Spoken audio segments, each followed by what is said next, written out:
Phénomène mondial depuis quelques années, les manhwas, plus communément appelés les webtoons, sont devenus très populaires avec l'apparition des nouvelles générations de smartphones. Si vous ne connaissez pas le concept, personnellement je trouve ça vraiment super. Ça consiste à lire un genre de manga directement sur son mobile en scrollant de haut en bas de façon hyper pratique. J'ai découvert ça il y a pas longtemps et depuis j'enchaîne les lectures, sûrement la raison de l'inactivité de la chaîne. En tout cas je préfère largement lire un webtoon plutôt qu'un manga. Salut à tous et bienvenue sur Senseikai et on se retrouve aujourd'hui pour une vidéo un peu différente de d'habitude. Oui, ce n'est pas One Piece ni du manga, on passe du Japon à la Corée pour voir du webtoon. Pour ceux qui ne connaissent pas, qui en ont jamais lu, c'est des bandes dessinées faciles et super pratiques à lire, de préférence sur mobile, et il y en a des masterclass encore trop peu connues pour ce qu'elles valent. Je vais justement vous les présenter aujourd'hui. Pour le moment, il y a seulement 2 webtoons qui ont été animés, vous les connaissez sûrement, c'est Tower of God et God of High School. Ils seront du coup pas dans ce classement, même s'ils méritent largement leur place. Je vais du coup vous en présenter 3, chacun d'un style bien différent. Entre les 3, il n'y a pas de classement bien sûr, il faut absolument que vous lisiez les 3 dans votre vie pour être sûr de n'avoir rien raté. The Beginning After the End, c'est un genre d'isekai bien particulier,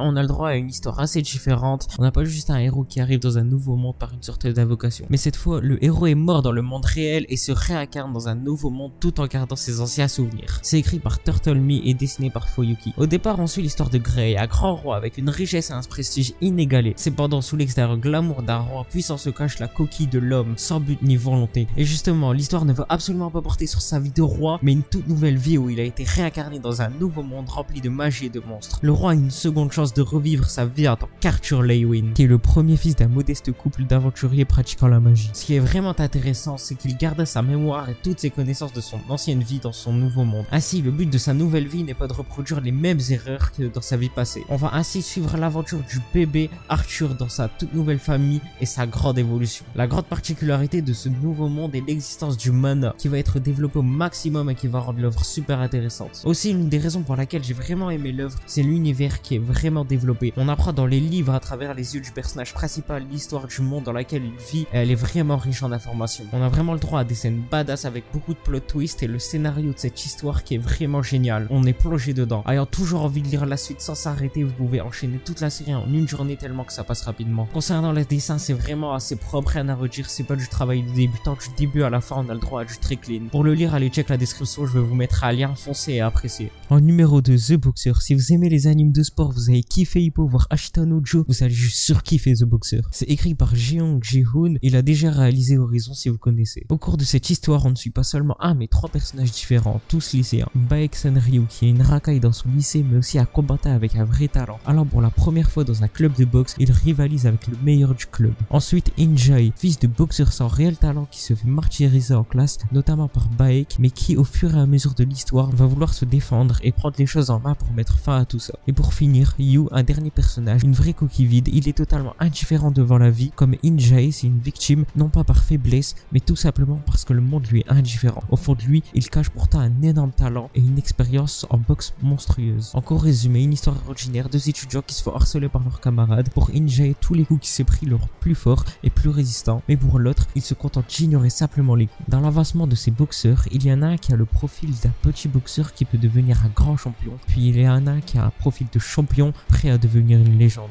L'histoire nous montre la différence entre une personne avec un talent pour la boxe et un vrai prodige fait pour atteindre le trône de la boxe. Le fossé entre les deux est juste énorme. On va principalement suivre Yu qui se fera recruter par l'entraîneur Ko, un coach qui a monté au sommet 5 champions du monde. Il a direct été intéressé par le jeune prodige qui est Yu. Je vais pas vous spoiler plus le personnage de Ko, mais je vous le dis que vous allez en avoir des frissons en lisant cette œuvre. Dès le début, le webtoon est super bien dessiné, on se rend compte de l'impact des combats, un auteur qui sait dessiner les grosses scènes comme il se doit et développer ses personnages. Dites-vous juste que The Boxer rivalise largement Joe de ses 60 chapitres avec l'œuvre incroyable qu'est Hippo. J'espère en tout cas qu'avec ces arguments j'ai pu convaincre des fans de boxe. D'ailleurs, n'hésitez pas à le lire sur l'application Webtoon, vous avez tous les chapitres gratuits sans pub, c'est vraiment top. Ensuite, le dernier que je vais vous présenter, The Girl from Random Chatting. Je pense que c'est le webtoon qui m'a le plus surpris. En le démarrant juste en lisant son synopsis et son titre, je m'attendais à un school life basique comme on a l'habitude d'en voir. Et finalement, il m'a mis une vraie claque. J'ai vraiment été agréablement surpris du niveau scénaristique de l'œuvre. Je vais quand même vous faire un petit résumé du premier chapitre. Jonoa, un lycéen qui déteste l'école et a du mal à se faire des amis. Ses seuls moments heureux sont lorsqu'il parle à des inconnus avec une sorte d'application de chat aléatoire, Random Chat. C'est ainsi que Jonoa finit par se lier d'amitié avec une fille de Ronchat qui se révèle être une de ses camarades de classe. Sauf qu'elle n'en a aucune idée. C'est de ce point que toute l'histoire commence. Et vraiment, je vous le dis, ne lâchez pas au premier chapitre qui ont l'air complètement banal. On a dans cette histoire un développement des personnages qui est vraiment bien fait. Même dans les mangas bien connus, j'ai rarement vu vu des développements aussi bien et détaillés. Par exemple, Juno, quand on commence l'histoire, il est vraiment replié sur lui-même, toujours seul en classe, il parle à personne jusqu'au moment où il se retrouve sur son application, le random chatting, où il s'invente toute une vie. Il se fait passer pour un adulte de 25 ans, ainsi il a plus confiance en lui, il se permet de parler aux gens naturellement, ce qu'il n'arrive pas à faire dans la vraie vie. Puis justement, avec la rencontre de sa camarade de classe, il va pouvoir évoluer aussi dans la vraie vie, mais bien sûr, il mettra du temps, il n'aura pas directement confiance en lui, il passera par beaucoup d'étapes dans sa vie, ce qui le rendra vraiment un personnage réaliste. Ensuite, pour les dessins en général, au début ils sont assez bof, mais le style va évoluer petit à petit dans l'histoire, jusqu'à actuellement où c'est vraiment beau visuellement. Un style graphique vraiment spécial, mais dans les moments clés, on a toujours le droit à des dessins qui sont vraiment ouf, qui ressortent, tu les ressens presque comme quand tu regardes un anime. Le découpage des cases est super bien fait, les personnages aussi très bien dessinés. Habituellement, on se contente d'une tenue par personnage, là on a le droit à une tenue par jour et par personnage. Ça nous rentre bien plus facilement dans l'histoire et la rend encore plus réaliste. En tout cas, s'il est dans ce top 3, foncez le voir et faites-moi confiance. Et d'ailleurs, lisez-le sur Scan Tradu Union, vu que c'est eux qui le traduisent, vous pourrez donner de la force, et puis c'est un très bon site et sans pub. Merci à vous d'avoir regardé la vidéo, j'ai encore plein de webtoons dans la tête à vous présenter, alors j'insiste de vous le dire, de m'en parler dans les commentaires pour que je sache si ça vous intéresse vraiment, et moi ça me ferait super plaisir. J'espère qu'elle vous aura plu, et n'oubliez pas le like si vous avez aimé, vous abonner pour suivre notre contenu. C'était Sensekai, et à plus pour une prochaine vidéo.